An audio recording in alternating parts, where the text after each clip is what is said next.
In this week's episode of Three Cups and a Dash of Spirituality, everyone's always curious. So, we are going to talk about spirit guides.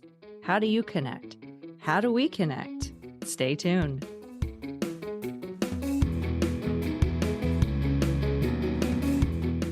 Hey guys, we are back for another episode of Three Cups and a Dash of Spirituality, and we're going to be talking about spirit guides. Hey, Stacy and Michelle, how's it going? Hello. I did yours. You sure I did. love it. I was a little stunned quiet when I heard your hello. Well, not just that, but I was waiting for her to go, spirit guides. Spirit Let's bring it down a little octave. Trying to be ominous, but it came out seductive, huh? Spirit guides. Who wants to start off? I'm going to pick. Go.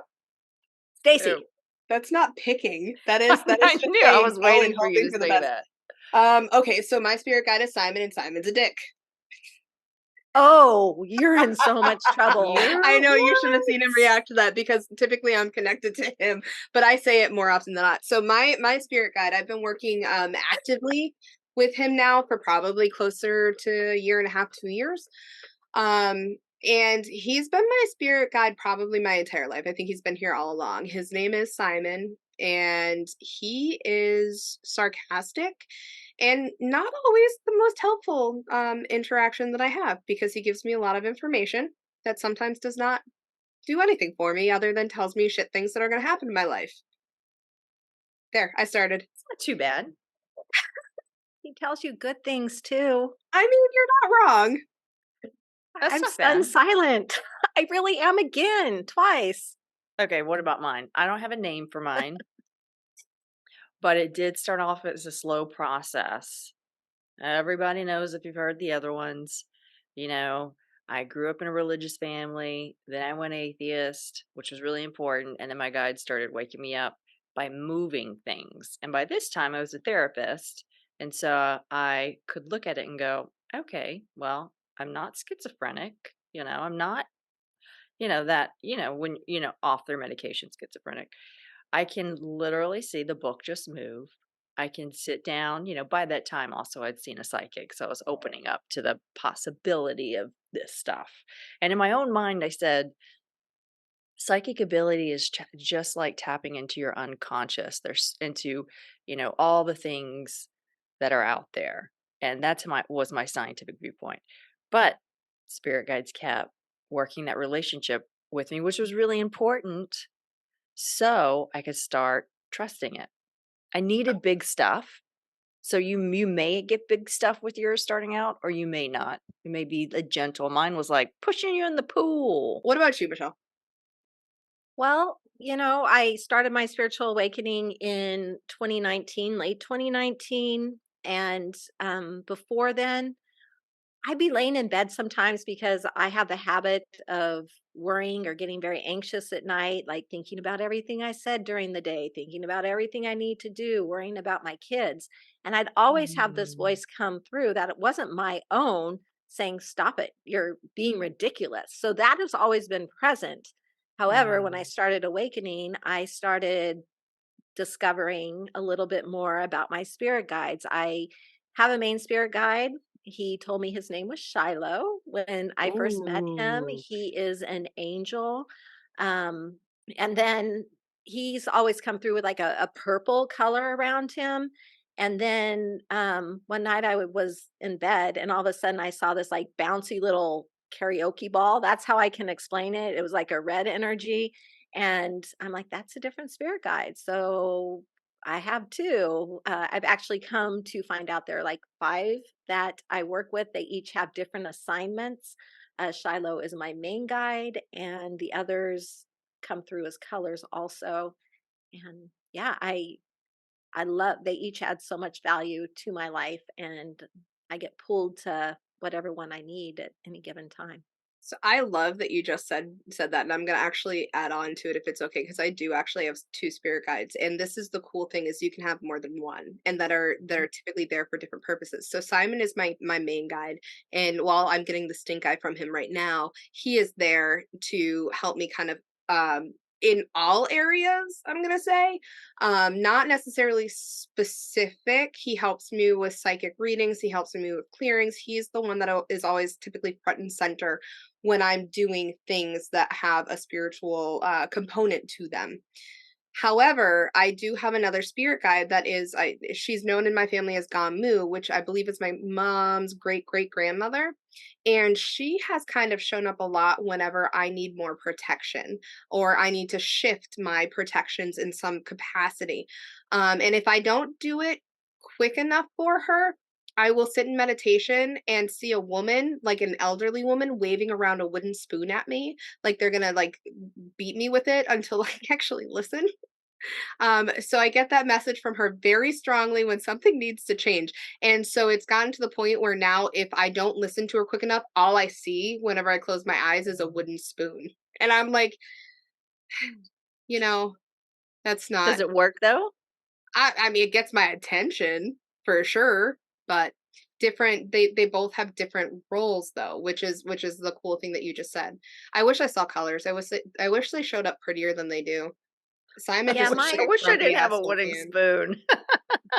I was gonna say when I see my guides, I see them standing almost in a V formation like this, two here, with my main guide in the middle, and I feel like he's the one that everything mainly comes through. But I know like my red guide is, I feel an energy not of this world. I feel like it's a galactic energy of some sort, and it's my adventure. It's my like, you need to go try something new. I see one guy in yellow, and he is like this nostalgia. He is the comfort. He is where I go when I need that hug, that encouragement. And Mm. then I see my green one. He is that gut feeling when I walk into a situation that does not feel safe. He's the one that's behind me. It feels kind of like Superman energy. And then I have this lovely blue energy who she wouldn't tell me her name for the longest time, but she's there to hold me accountable and to make sure I'm doing what I'm supposed to be doing. And I did know her in my life. She was supposed to teach me so much, but she passed before she could. It is my grandma. So I call her Grandma Blue now. Mm. I So, love that grandma yeah. blue. Grandma Grandma Blues. blue. So they all have their jobs and they're my main guides. And I never know which one's going to come through. But we also have guides that are there just to teach us a lesson. Like they may come Mhm. in for just a minute. You might only meet them one time. You might meet them every 3 years. You might meet them, I don't know, I every I love day after a certain I point. I love that you're saying that because I remember somebody that came through for me that was a guide. You actually helped me figure it out, Michelle. The random energy that I had coming through that was not necessarily of this world was here to teach me a lesson. And it was at that point in time that I saw a shift in dream abilities and actually being able to travel in my dreams and do different things. So I'm actually connecting her directly in with um that ability in within dreaming because that it all kind of shifted whenever she showed up. But can we talk for a moment about names of guides? Yeah. So one of the questions I know I get asked quite often is how do I find out my guide's name? Do you guys Yeah. have any input? Because I have Well, for something. me, I don't really care. I think it really depends for you if you care. I really don't care. If they wanna tell me one, cool, but otherwise, for me, it's about feeling it, experiencing it, the communication, the quality time. I have a shaman guide too. Doesn't c He does not communicate. He just, like, does this.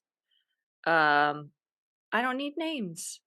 What And about I you, don't know if Michelle? it's about need, but sometimes people really like them because it makes it easier. Mhm. What about you, I Michelle? like names, but they can get a little confusing because as I said, my main guide, he's an angel. He's a very ancient angel.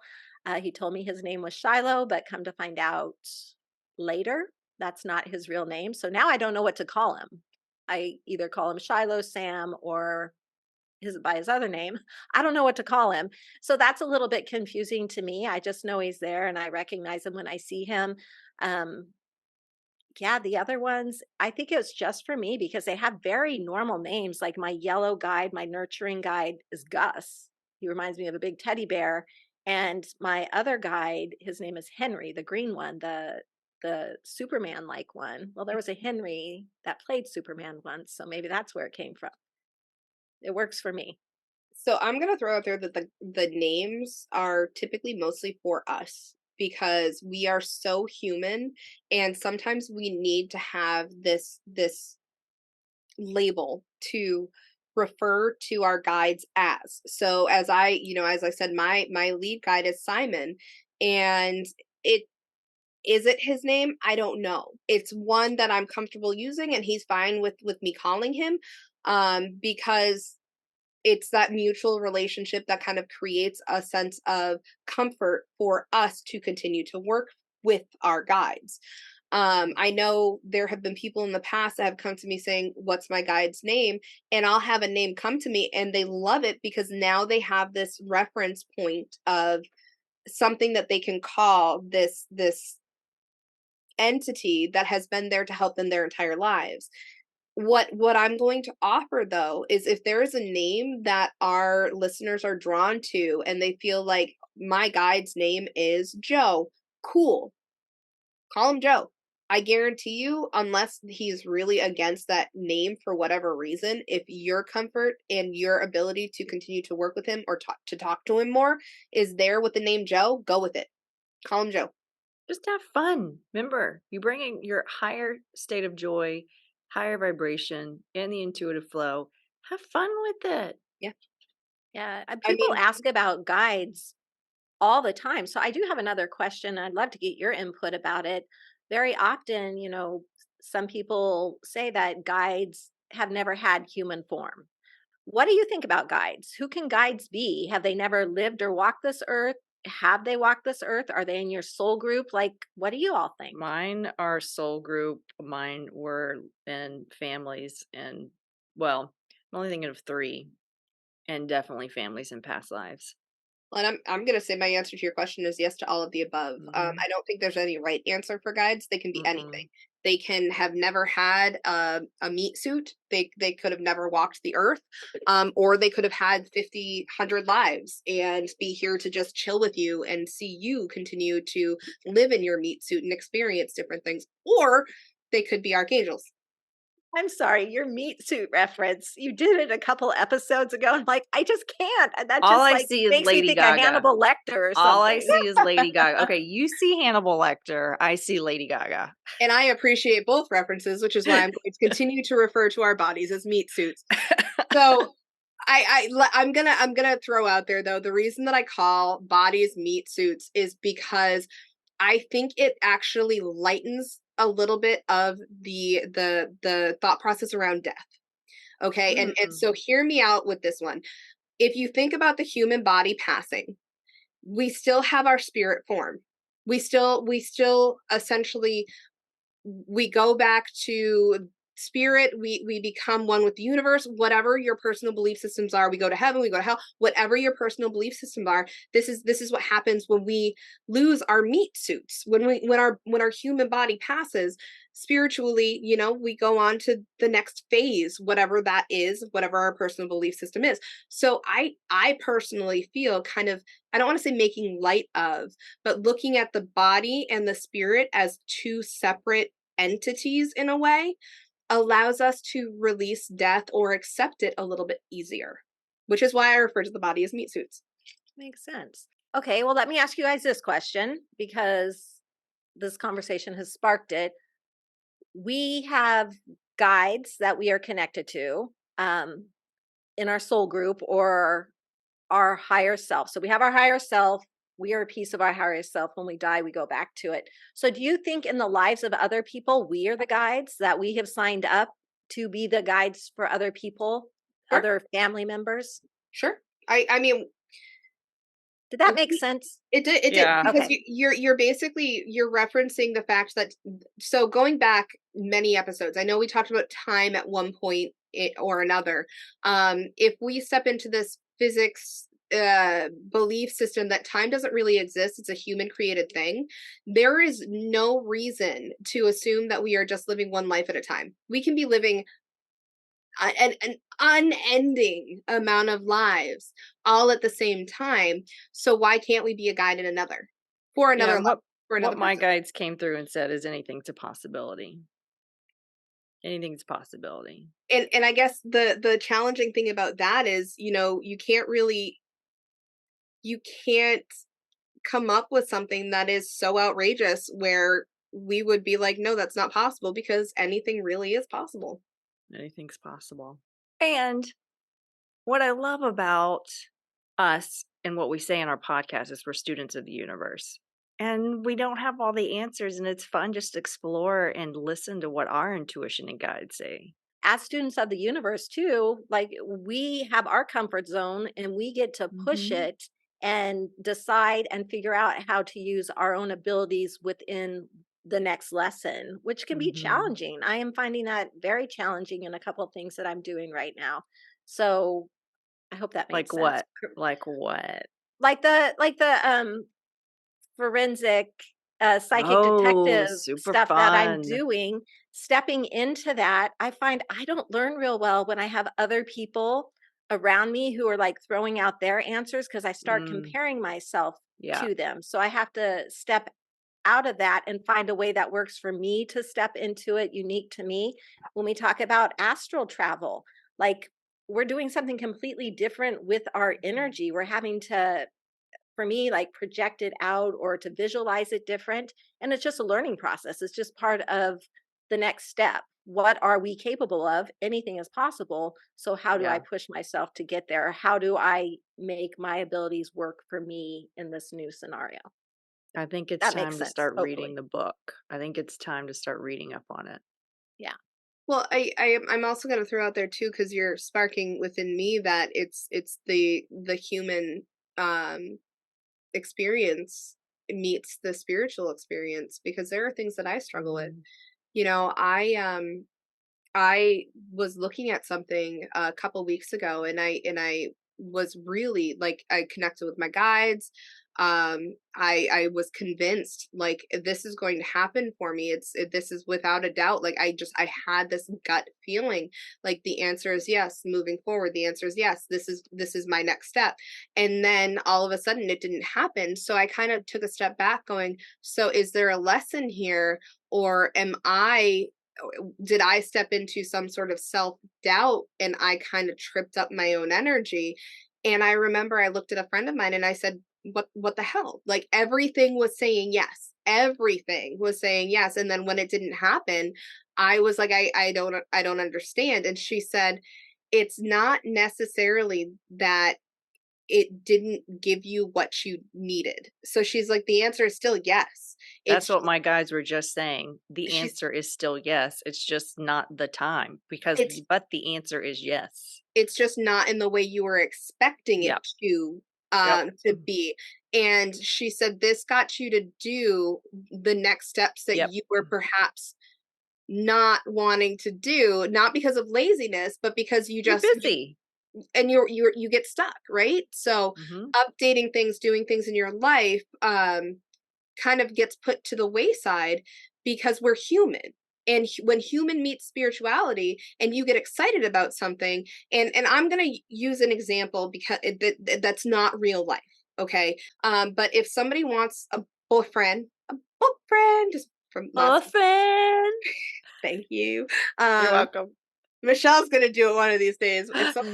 somebody wants a boyfriend and they meet somebody and they hit it off with them, and they're like, this is it, this is the next person in my life. And they start asking their guides, and their guides are like, yes, yes, yes, yes, yes. So they start to put themselves out there, and then all of a sudden it does not work out with said person. It's kind of like the same energy. What needed to happen is they started to put themselves out there. Mhm. It's not about the specific Mhm. person or that specific direction. They had to change something in their Mhm. current situation to open them up for what's to Right, come. and we've talked about how the guides won't give you clear-cut answers. They're gonna give you some answers, but then you can't beat yourself up and go, "Well, but that you said." "Yes, I did, and it is gonna happen, Mhm. but it was supposed to be this." "No, I'm just saying yes." So Yeah. don't listeners, don't beat yourself up because it's not that black and white. It's not. The Never communication is is. metaphors, and it's Yeah. It's the timing is irrelevant, which is frustrating for us. So is that one of the things you find most frustrating working with the guides is not having a clear cut path forward? You're getting answers, you're Yes. getting breadcrumbs, but you gotta fill in the in between? With my pain, I've talked about I had debilitating nerve pain. And as I sat down, they were like, this is a blimp in time. It's going to be over. I mean, it was debilitating. And it was over a year. Spent almost $5,000 trying all different kinds of treatments from doctors to, all different Eastern stuff.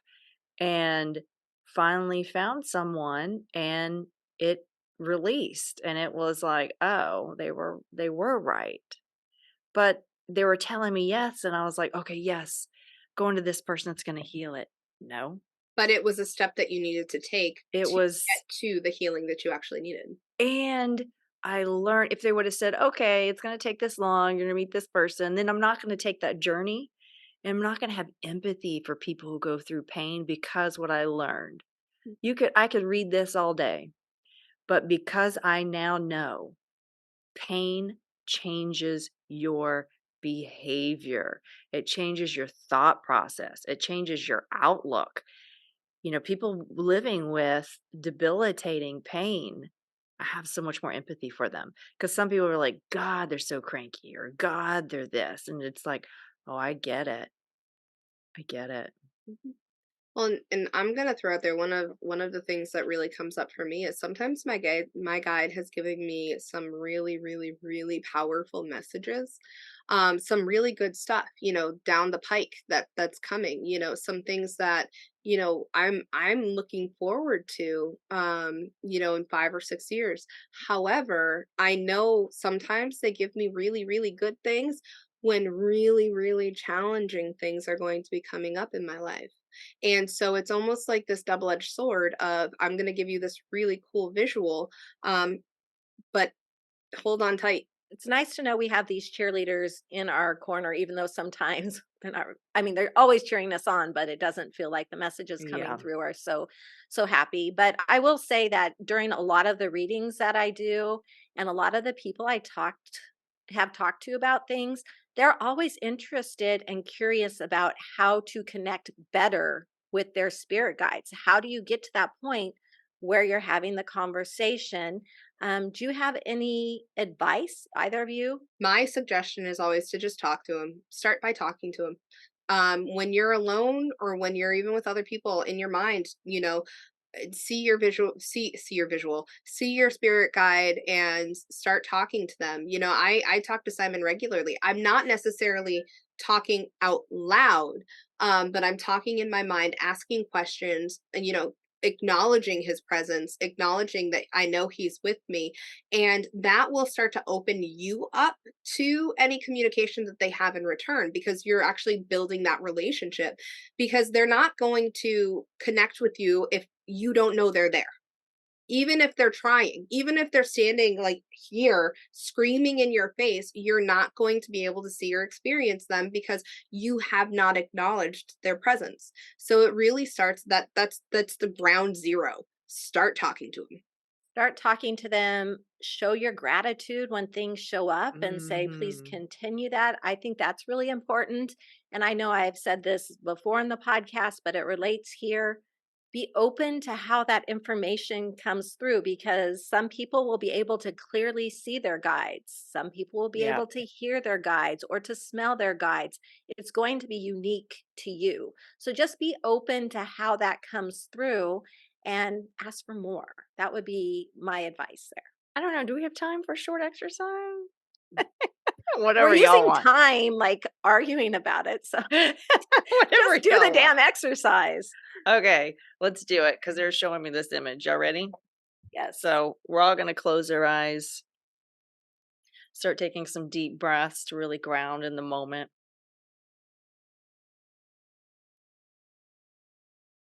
and allowing your muscles to relax in your face, your jaw to loosen, your head to be heavy, your shoulders to drop, your belly to poof out in relaxation, and your upper back melt deeper into the chair, and your lower body root more into the chair and the earth beneath you. And taking another big, deep inhalation and exhalation, and bringing your breathing back to a more normal rhythm, but just a tad bit deeper, as our breath is our greatest resource. It's the first thing we can always fall back on. And allow yourself to fall backwards, more inwards and inwards. And allow your creative imagination to flow. And you can either see things, you can feel them, you can just experience them. Allow whatever to come naturally. And I want you to notice a door. And behind this door is going to connect you to a spirit guide. And as you reach for the door, before you open it, silently within say, my intention is to connect with my spirit guide for higher knowledge, for awareness, or just connection.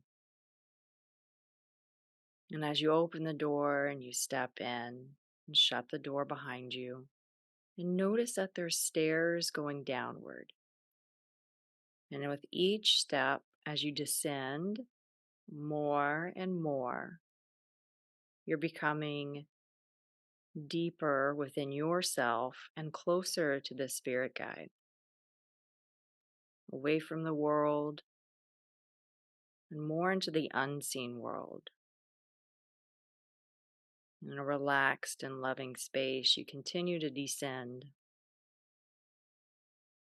until you come to a room. And as you walk deeper into the room, you notice there's two chairs sitting there. And walk to those chairs. Your spirit guide may be in one of those chairs or maybe not. Have a seat in one of those chairs. And taking another good grounding deep breath.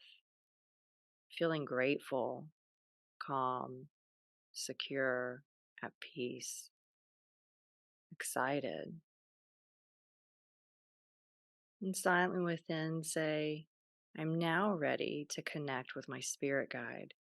And I'm open to any guidance or any knowledge they would like to share or connection. And take a moment to look at that chair and notice what you see or feel. It could be sensations in your body. And if you feel sensations, if you see something, if you smell or hear, and silently within say, thank you so much for showing up. Is there anything you need me to know? And it could come in an image, a feeling, sensation, or a knowing. Not as much as thoughts, because we are in the right brain intuitive state. And allow to come whatever shows, appears, feels natural. And then if you need to ask again, silently within, thank you for that. Is there anything else you want to show me, you need from me, or want me to know?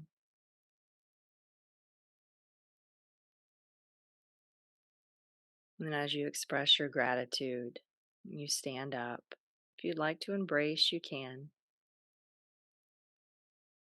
And start moving back towards the stairs and ascending, one step at a time, coming back to the physical reality, back to this time. And as you see the door, you open the door and walk out. Shut the door behind you. And on your next inhalation, flutter your eyes open and come back to the present moment. Please do not do that while you're driving. I was thinking I should have said that before it started. I don't think anyone's going to do it while they're closing their eyes driving. I was thinking that also. We're all on the same page with that one. It was, don't drive, you didn't tell him. And I was like, well, I can't do it now. So, what came through for you? Your So guides for were your me, guides there, a different guide so for there? me, it was the shaman guy, but it was more nothing. It was just the guidance. I was holding space for everybody else. Was Simon there? Of course, and he told me to stop calling him a dick. I was wondering if he would say that. I thought it was asshole. Was it asshole or dick? Probably both. I Okay. probably used them, at different times because he is a smart ass. So Okay. Well, I just want to put out there, Simon, I do not think you're an asshole or a dick. So please still be present when Stacy's doing my Reiki session. What about you, Michelle? I just saw some different colors and my main guide was there. Aw. Yeah. I Cool. was actually expecting to see a wooden spoon this time though, and I didn't. So I was grateful for that. Well, fun. Okay. Good Yeah, well, ending. thanks for doing that. That's a good way to Yeah. end this episode. So I let's agree. see how our memory is. Stay sassy. No, I'm oh no, Whoa. I am stay classy. That's right. The other one, we got it wrong, right? Yeah. Okay, so let's try this again on 3. Stacy, Stay classy. stay badassy. Bye. Adios.